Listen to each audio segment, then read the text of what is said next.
Friends, Radhe Radhe. तो जैसा कि आप सबको अभी तक न्यूज़पेपरों में देखने को मिल ही गया होगा कि 2-3 दिन से लगातार वैकेंसी की बात आ रही है।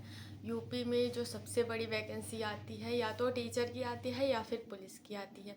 तो अभी टीचर का महोत्सव स्टार्ट होने वाला है, क्योंकि टीचर की वैकेंसी एक महोत्सव की तरह होती है, इतनी बड़ी अमाउंट में आती है।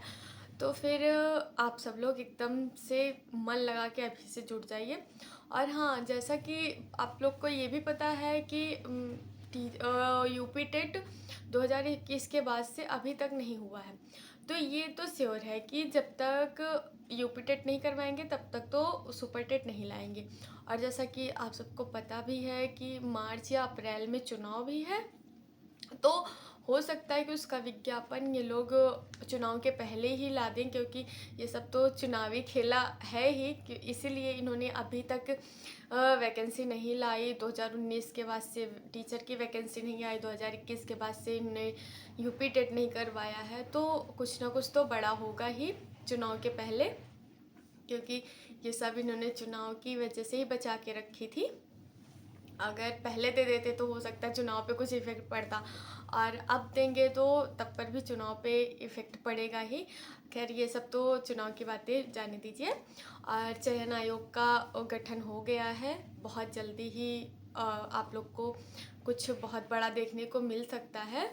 और नियमावली आ गई है, और ये सुनाई दे रहा था कि क्या पता इंटरव्यू रखें केवीएस के। पूरा पैटर्न तो केवीएस पे ला दिए हैं, केवीएस की तरह। अब जीएस भी अब इम्पोर्टेंट हो गया है पढ़ना।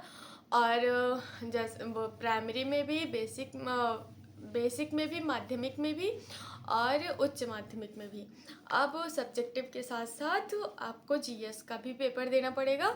और उसके बाद साक्षात्कार तो बस खाली माध्यमिक और उच्च माध्यमिक में टीएसटी पीएचडी में है, प्राइमरी में नहीं है। बेसिक में साक्षात्कार नहीं दिए हैं। और आप लोग पढ़ाई तो अच्छे से स्टार्ट कर दीजिए, बहुत एकदम मन लगा के, क्योंकि ये महोत्सव अगर अब आगे चला गया तो फिर आप लोग को हो सकता है 4-5 साल वेट करना पड़े। तो वो ना करिए।